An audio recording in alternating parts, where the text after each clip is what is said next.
আপনি হয়তো প্রশ্ন করতে পারেন যে ভাই আপনি এই সালাফদের কথা বলতেছেন কেন,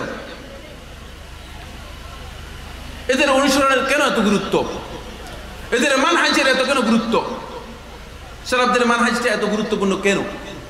আমি খুব অল্প কথার মধ্যে চেষ্টা করব আজকের আলোচনায় আপনাদের সামনে এই কয়েকটি কথা স্পষ্ট করার জন্য। সালাফদের মানহাজের গুরুত্ব প্রথম এক নম্বর বিষয় হচ্ছে রাসূল সাল্লাল্লাহু আলাইহি ওয়াসাল্লাম এবং আমাদের মাঝে দ্বীনের ব্যাপারে যোগসূত্র এবং সেতুবন্ধন হচ্ছে সালাফগণ। আমরা এই দিনটা কার কাছে পেয়েছি? হ্যাঁ, আমাদের একটা সূত্র আছে না? কাদের মাধ্যমে এই দিনটা আমাদের কাছে এসেছে? আপনি যখন যাবেন যে অমুকের কাছে সর্বশেষ আপনি গিয়ে দেখবেন যে একজন সাহাবীর মাধ্যমে অথবা সাহাবায়ে কেরামদের মাধ্যমে এই দিনটা আমাদের কাছে এসেছে, ঠিক না? রাসূল সাল্লাল্লাহু আলাইহি ওয়াসাল্লামের কাছ থেকে সাহাবায়ে কেরাম নিয়েছেন, তারপরে সাহাবায়ে কেরামদের মাধ্যমে আমরা এই দিনটা পেয়েছি। আচ্ছা, মাঝখানে যদি সাহাবায়ে কেরামদেরকে বাদ দিয়ে দেন তাহলে আপনার রাসূলের সাথে যোগসূত্র থাকবে কিনা? রাসূলের সাথে সেতুবন্ধন থাকবে কিনা? থাকবে না। আমার বন্ধুগণ, এই কথা কি বুঝতে পারলাম? আল্লাহ রাসূলের সাথে দ্বীনের ব্যাপারে আমাদের একমাত্র সেতুবন্ধন হচ্ছে, আমাদের একমাত্র যোগসূত্র হচ্ছে আল্লাহ রাসূল সাল্লাল্লাহু আলাইহি ওয়াসাল্লাম, সাহাবায়ে কেরামগণ। কারণ সাহাবায়ে কেরামদের মাধ্যমে আমরা দিন পেয়েছি। কি পেয়েছি? দিনটা সাহাবায়ে কেরামদের মাধ্যমে আমাদের কাছে এসেছে। এবার আপনি দেখেন, সালাফদের মানহাজকে যারা উপেক্ষা করে নিজেদের মন গড়া মানহাজ তৈরি করে নিয়েছে, তাদের মানহাজ আপনি যদি দেখেন, তাদের তরিকা যদি আপনি দেখেন, তাহলে আপনি দেখবেন যে সাহাবায়ে কেরাম পর্যন্ত তাদের তরিকা যাচ্ছে না। মাঝখানে কি রয়েছে? বিচ্ছিন্ন, মাঝখানে কাট রয়েছে, মাঝখানে বিচ্ছিন্ন হয়ে যাচ্ছে। যেমন আমি উদাহরণ দিই, একটা তরিকার নাম বলেন আপনারা, কাদেরি তরিকা আছে কি নাই? এই এলাকায় মনে হয় নাই। এই তরিকার নাম শুনছেন কিনা আপনারা? এই তরিকার নাম কি? কাদেরি তরিকা। ভাই জিজ্ঞেস করেন যে কাদেরি তরিকা কার, তখন তিনি বলবেন যে এটা হচ্ছে আব্দুল কাদের জিলানী রহমতুল্লাহ তরিকা। কার তরিকা? আব্দুল কাদের জিলানী রহমতুল্লাহ তরিকা।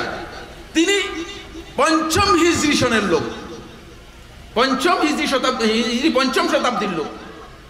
রাসূলুল্লাহ সাল্লাল্লাহু আলাইহি ওয়াসাল্লাম ইন্তেকালের ৫০০ বছর পরের লোক। তো যদি আপনার তরিকার শেষ লোক যিনি, তিনি যদি ৫ম শতাব্দীর লোক হয়ে থাকে, তাহলে রাসূল সাল্লাল্লাহু আলাইহি ওয়াসাল্লাম পর্যন্ত বোঝা গেল যে আপনার এই তরিকা যায় নাই। মাঝখানে গ্যাপ আছে কি নাই? তাহলে এটা রাসূল সাল্লাল্লাহু আলাইহি ওয়াসাল্লামের সাথে এর যোগসূত্র হবে কি হবে না? রাসূলুল্লাহ সাল্লাল্লাহু আলাইহি ওয়াসাল্লামের এই সেতুবন্ধন আছে কি নাই? সেতুবন্ধন হবে না। খুব ভালো করে খেয়াল করুন। এইভাবে এই পৃথিবীর মধ্যে আমার বন্ধুগণ, বর্তমানে সুফি মানহাজ যেটাকে বলা হচ্ছে মানহাজুস সুফিয়া, সুফিদের মানহাজ, সুফি দর্শনের যে মানহাজ রয়েছে, এদের কেউ বলেছেন ১২৬, কেউ বলেছেন ১৪০টি তরিকা রয়েছে। কয়টা তরিকা? ১২৬ অথবা ১৪০টি তরিকা। এই যে সুফি মানহাজের ১২৪, আসলে ১২৬ কিচ্ছু না, অসংখ্য তরিকা। কত তরিকা? অসংখ্য তরিকা। এই যে অসংখ্য তরিকা রয়েছে, এই তরিকার একটি তরিকাও রাসূল সাল্লাল্লাহু আলাইহি ওয়াসাল্লাম পর্যন্ত পৌঁছানোর কোনো সুযোগ নেই। রাসূল সাল্লাল্লাহু আলাইহি ওয়াসাল্লাম পর্যন্ত পৌঁছাতে পারবে না। মাঝখান দিকে নেই, মাঝখান দিকে কাট, মাঝখানে বিচ্ছিন্ন হয়ে গেছে। কারণ কোন সাহাবী কোন তাবিকে মুরিদ বানিয়েছে, কোন সাহাবী কোন তাবির বাইআত গ্রহণ করেছেন, এর প্রমাণ দেওয়ার মতো কোনো সুযোগ আছে কি নাই? কোনো সুযোগ নেই। মাঝখানে বিচ্ছিন্ন হয়ে গিয়েছেন, মাঝখানে আপনি সম্পূর্ণরূপে হারিয়ে গিয়েছেন। আমার বন্ধুগণ, এই জন্য সালাফদের মানহাজ অপরিহার্য। আপনি আপনার দ্বীনের ব্যাপারে আপনার এই যে দ্বীনের সূত্র, এই সূত্র কি রাসূল সাল্লাল্লাহু আলাইহি ওয়াসাল্লাম পর্যন্ত পৌঁছাতে পারলেন কিনা?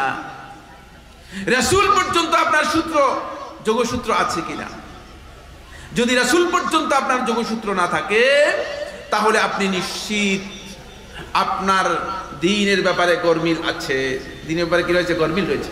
ফলে যেই সমস্ত তরিকা, যেই সমস্ত মানহাজ, যেই সমস্ত চিন্তাধারা রাসূল সাল্লাল্লাহু আলাইহি ওয়াসাল্লাম পর্যন্ত পৌঁছে নাই, এই সমস্ত চিন্তাধারার মধ্যে আপনি দেখবেন যে মানুষের মন গড়া বক্তব্য রয়েছে।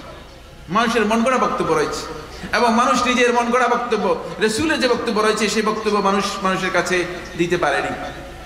এখানে সুন্নাতের অনুসরণ নেই।